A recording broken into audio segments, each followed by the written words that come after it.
Good night.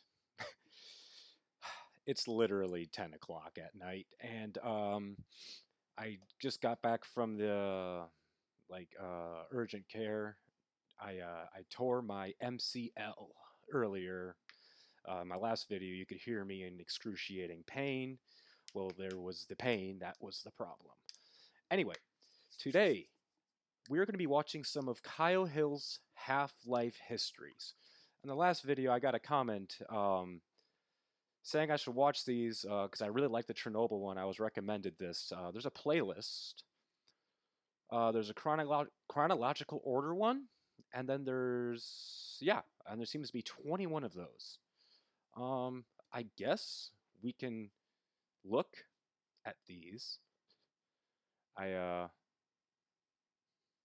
They look very fascinating. We're going chronological order, and yeah, um, like I said before, amazing stuff. It really fascinates me. So, yeah, without further ado, we shall go watch the video. In 1946, a P-239 plutonium core scheduled for detonation by nuclear bomb was harmlessly melted down and reintegrated into the United States' nuclear stockpile. That was the end of a 14-pound metallic sphere that had killed 2 scientists not 11 months before. What? This is the true story of the Demon Core. What? This shit's crazy. The spheres of already. atomic material that had obliterated the Japanese cities of Hiroshima and Nagasaki would have easily fit in your hand, and they were light enough to carry. Because of the extreme levels of radiation coming from them, the cores were carried around in secure containers, but curious physicists reported that the cores were disturbingly warm to the touch. Both the Little Boy and Fat Man nuclear bombs use subcritical masses of uranium and plutonium respectively, meaning that no self-sustaining nuclear reaction would be possible with the spheres alone, and the nickel plating that covered them would prevent most of the escaping radiation from harming you. The real harm comes later. The terrible explosions that Little Boy and Fat Man are famous for only happen when a nuclear core goes critical, using directed conventional explosives to artificially induce a critical mass. This meant literally compressing a plutonium or uranium sphere into a much smaller volume with explosions. Now, neutrons emitted from natural radioactivity would be much more likely to go on and impact other atoms before escaping, leading to a chain reaction of exponentially more and more atoms releasing tremendous energy. At the heart of an atomic blast is a radioactive. This science stuff. I know was never good at science, never good with like the atom. I don't even know what that shit's called. Is that chemistry? No, chemistry is chemicals. I don't even know. Okay, I'm stupid. I never did take science in high school because I didn't even go enough to do that, and I jumped around from school to school, and it was just a debacle. But anyway, it's very fascinating. Even though I don't necessarily understand it, I'm getting somewhere with my education. I'm learning, but I don't know how to explain it. It's just really weird. This is really cool. Whoever you were, thanks for recommending these things. These are really cool. Core filled with atoms poised like rat traps. All the bomb itself does is force one of those traps to snap.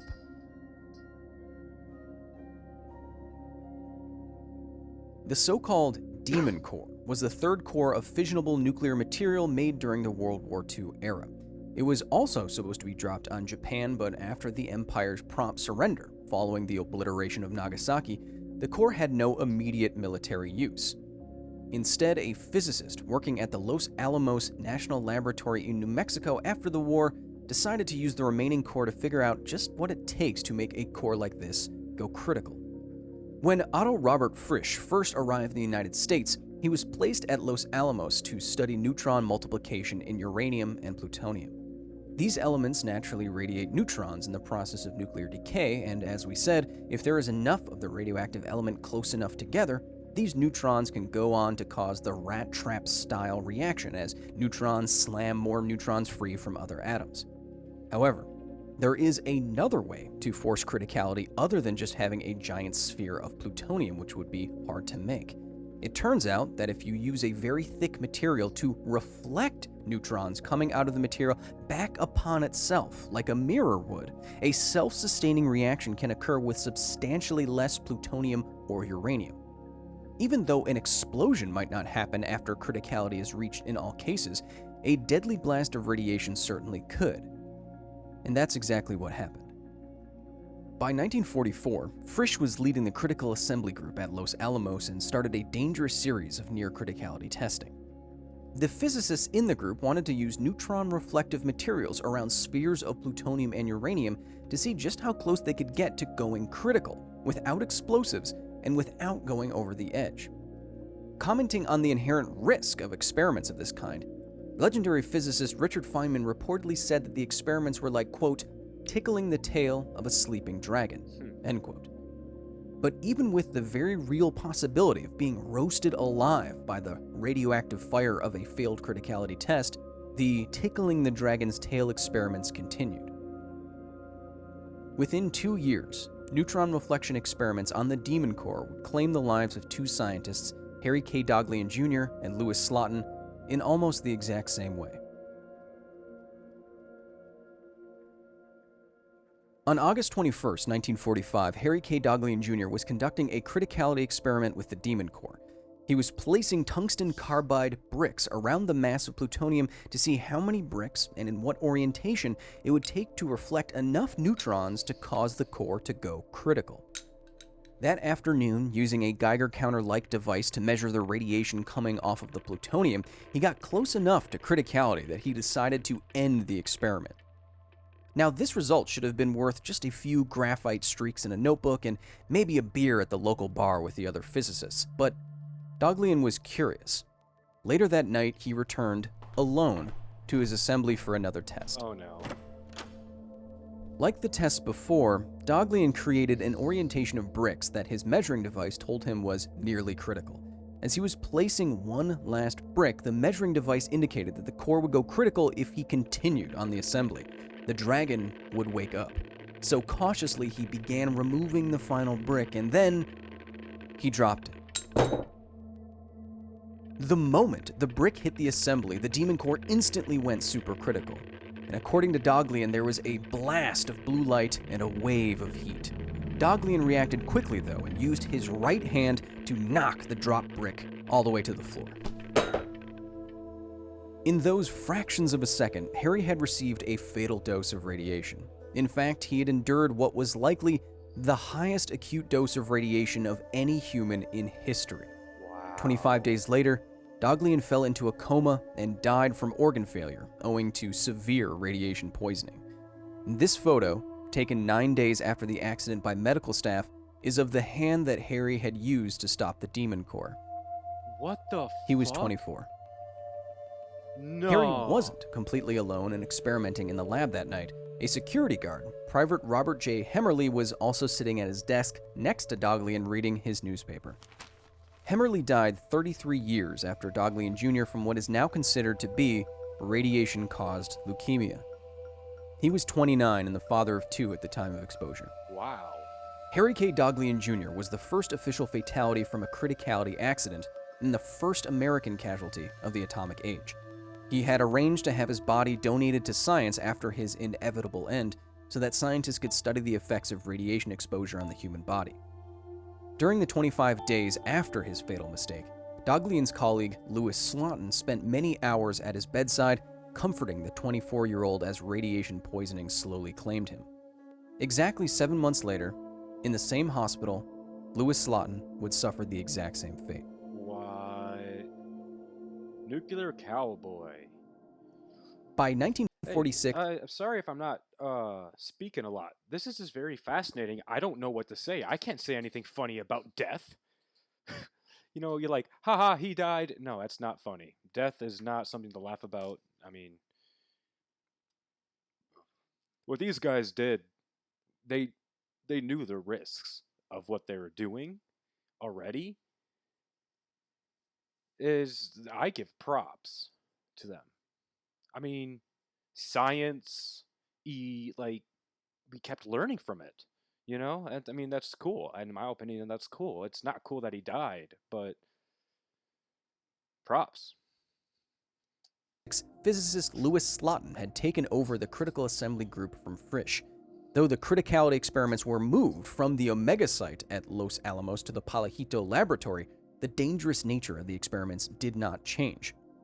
In addition to Feynman's continued warnings, physicist Enrico Fermi said that, quote, "Keep doing that experiment that way, and you'll be dead within a year." But Louis Slotin wasn't worried, and the experiments continued. On May 21st, 1946, Slotin was conducting another criticality experiment with the Demon Core.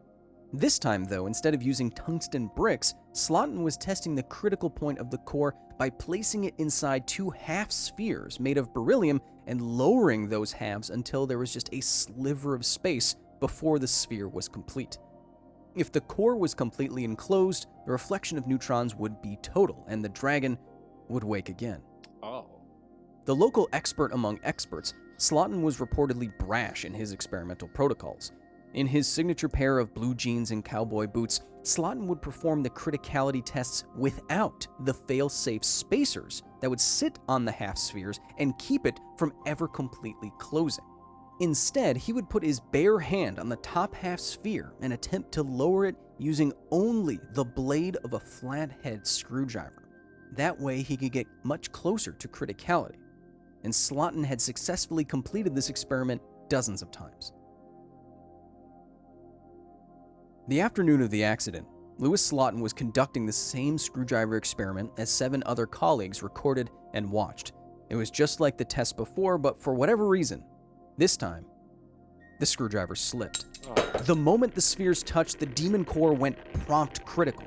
The reflected neutrons coming from the plutonium inside the sphere instantly initiated supercriticality. Like the Daghlian accident, there was a flash of blue light and a wave of the dragon's heat before Slotin could flip the top half sphere off of the assembly. Naturally, the 7 other scientists in the room ran out as fast as they could as the accident occurred, but Slotin shouted them all to get back and tossed them a stick of chalk. He told them each to mark down precisely where they were standing. By establishing their positions relative to the Demon Core, Slotin would be able to calculate just how much radiation each person had just absorbed, and how much their lives had just been shortened. According to physicist Raymer Schreiber, who was present in the room with Slotin that day, Slotin's first words immediately after the incident were, quote, "Well, that does it." Louis Slotin died of severe radiation poisoning 9 days later at the age of 35. He died in the same hospital as Harry Daghlian Jr. on another Tuesday the 21st as a result of the same accident with the same hunk of radioactive material. They even were cared for by the same nurse. The demonstration that day was supposed to be the final demonstration with the core before it was used in a test detonation, and it was. In those few moments, Louis Slotin had been exposed to over 1,000 rads of radiation from the neutrons and gamma rays blasting out of the Demon Core. This is possibly the highest dose of radiation any human has ever taken. As a comparison, 1,000 meters from ground zero in Hiroshima, the neutron radiation was measured as less than half of what Slotin had absorbed in those fractions of a second. Since 1945, over 60 criticality accidents have been recorded, leading to at least 21 deaths in facilities and labs all around the world. The flash of blue light that so often accompanies these incidents is an indication of the invisible radiation being released. As high-energy particles crash through the air, like these particles exiting a cyclotron, they excite the air molecules. The only way for these molecules to return to a lower energy state is to release some radiation of their own, photons of light. But while gases can absorb and re-emit the energy imparted to it by nuclear material, human bodies cannot.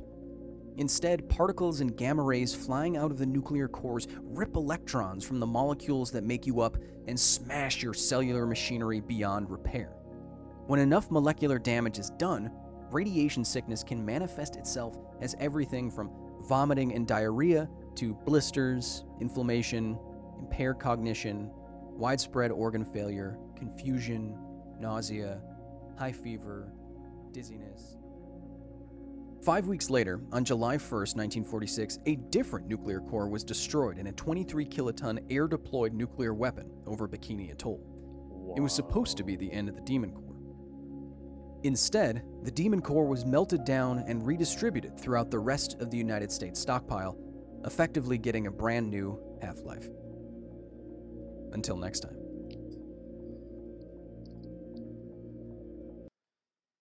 Wow. That was crazy. I did not know any of that, to be honest. Um, the person who recommended this to me is Swa. I don't know. It's SWHAW. I don't know how to fucking say that. Um, he does have a YouTube channel, but there's nothing posted or nothing like that. I would say go say hi to him, but yeah, or her, or yeah, I don't know. Anyway, wow, that was crazy. Um, I am going to watch one more video. It is called the Castle Bravo disaster. Um, it's 19 minutes, so this is gonna be a longer video. But yeah, At the time, I really do like these. So let's do it. Actually, no, I'll make a separate video on it. Fuck it. I will see you guys in the next video.